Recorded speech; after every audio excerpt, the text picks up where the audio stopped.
Hi everyone. So this presentation, the purpose of it is to introduce you to the basics of design. So for your infographic project, you can make one that is both effective, that looks pretty, and most importantly, gets your point across.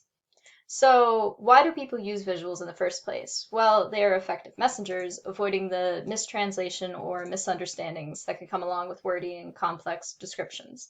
An effective visual is not only good for miscommunication, but also, if done right, is attractive, concise, and memorable, which are all important attributes. Say, for example, you're trying to get an important point across to a broad audience. What exactly an infographic is a collection of imagery, charts, and minimal text that gives an easy to understand overview of a topic. It literally is the marriage between information and graphic. It's usually done using programs such as like Adobe Photoshop or Illustrator, basically anything that's on a computer for digital art. So the purpose is they are extremely flexible and are used by small businesses, NGOs, government, academia, pretty much anyone can make one, and their purposes range from the overview of a topic, of research findings and survey data, visualizing complex processes, comparing and contrasting different options, and of course raising awareness for what the creator thinks is important. So these are just a couple examples of some infographics. This bold graphics online is really good for finding some examples, and I encourage you to look at examples and take what you like from them. So how to start, because it can be a little overwhelming if you've never really done anything with graphic design. So an infographic, to make one that is effective, is first you want to understand what are your key takeaways. What do you want this infographic to say? Or what's the big point you want driven home? Next, you have to define your audience. So is it a group that's fairly broad and new to your subject? Or is it a group of people who are experts in the field, so you can use a little like more complex language, more the associated jargon or complicated figures and charts? How much introductory info will you need? And this is important because you don't want it to be boring to them and overwhelming and overly complex to someone who doesn't know the subject. You want to build a narrative, so if you can fit some kind of storyline into it, it's good, as well as your the next step, which is drafting a flowchart. You need to know what piece leads to like which subject goes to the next. So I encourage for drawing a flowchart, you want to try different ideas. So I would say draft at least 10, kind of like a thumbnail, because then you'll have a better idea of what you want because you've tried different things. And it's more just like brainstorming. They don't have to be complicated. You just like uh, doodle it out. And then when you find what you like, a good test of whether it's effective or not, whether it will draw the audience's attention to the points that you want, is look at it, see where your eyes are initially drawn to, and then how it flows across the infographic, and if what people are looking at, the sequence that they're looking at, if it makes sense to what your narrative was. And I have an example of that later, so I can go into a little more detail about what I mean. And then you also want to, of course, brainstorm icons and visuals that best represent your concepts, that equal the ideas that you're trying to talk about. So now I'm going to talk about the basic principles of design. So from a graphic design perspective, how do you effectively convey your message? And there's a lot of different subjects that designers use. First being balance. So focus on the form and stability of the elements, which elements can be the icons or the text boxes, headers, things like that in your infographic. So their distribution, which it refers not only to the distribution of elements, but also their size, their shape, their color, and their contrast. And this is just to name a few examples. And symmetrical balance is, in my opinion, aesthetically boring. That's what I've been taught. So break the rules and keep mirrored forms out of your design. They'll be more memorable and more interesting for audiences, which takes a little bit of creativity, but you can do it. Next is proximity, so objects that are grouped together create relationships, or they're separated to dispel connections. So you can kind of see I've put the pink Pac-Men, who are strangely distributed, aside from the purple ones. And your mind, like audiences will see this and make assumptions based off of how these shapes are separated.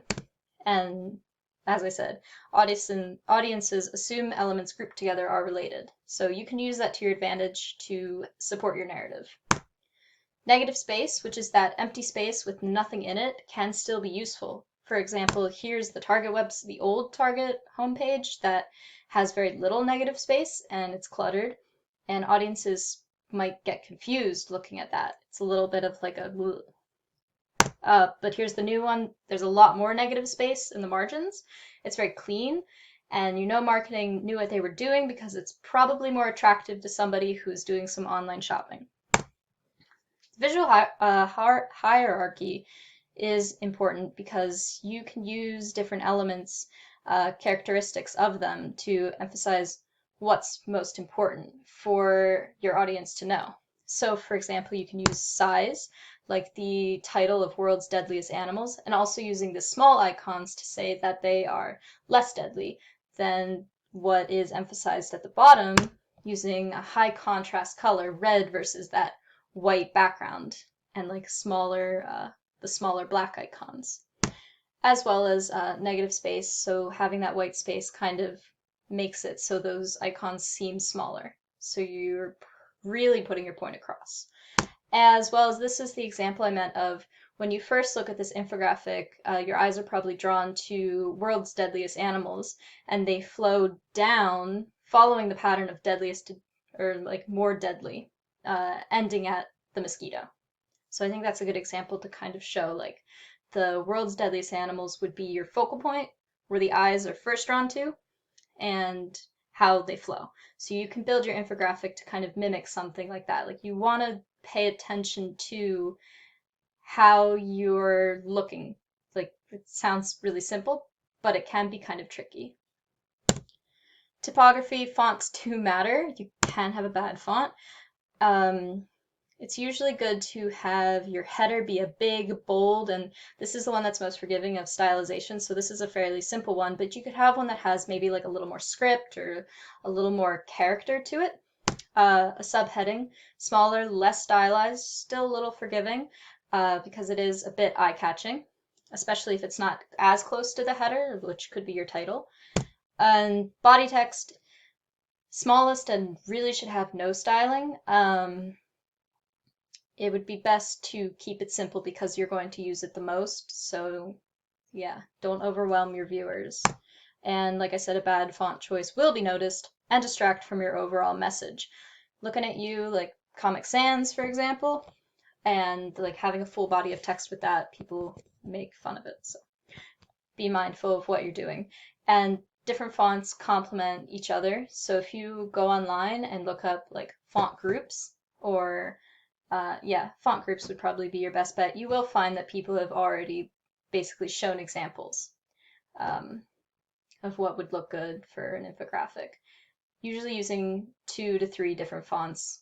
Don't go over 3, unless I just wouldn't. And when you get a little bit more comfortable with choosing your fonts, defont.com is really good for downloading them. They have a lot of people like make their own and post it for free. So I've always liked defont.com. Contrast introduces opposing elements to increase emphasis. So this can be done a multitude of ways. You're basically using relationships to put more importance on one element versus another. You can use different shapes. So that circle would be the contrast versus all the squares. Different fonts. And so serif fonts versus sans serif.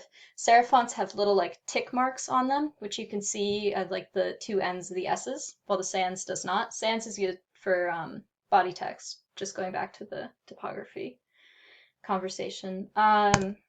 Textures, so high texture versus no texture could be useful. And color as well. So looking at a color wheel and seeing 2 opposing colors, that will help add contrast to your infographic. And color is one of my favorites because it's a double-edged sword. When it's used effectively, it will add a subtle level of complexity to your overall message. But when done wrong, it can be a mess and distract from what you're trying to say.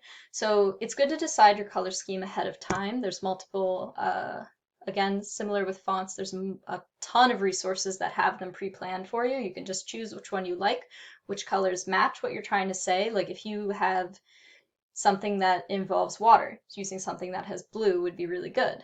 So you choose which one you like, keep it between 4 or 5 color choices. You can use different shades of like a darker and a lighter of that like dark pink there, but try to limit how many colors you have because it will get distracting. And as a bonus, consider colorblind friendly palettes.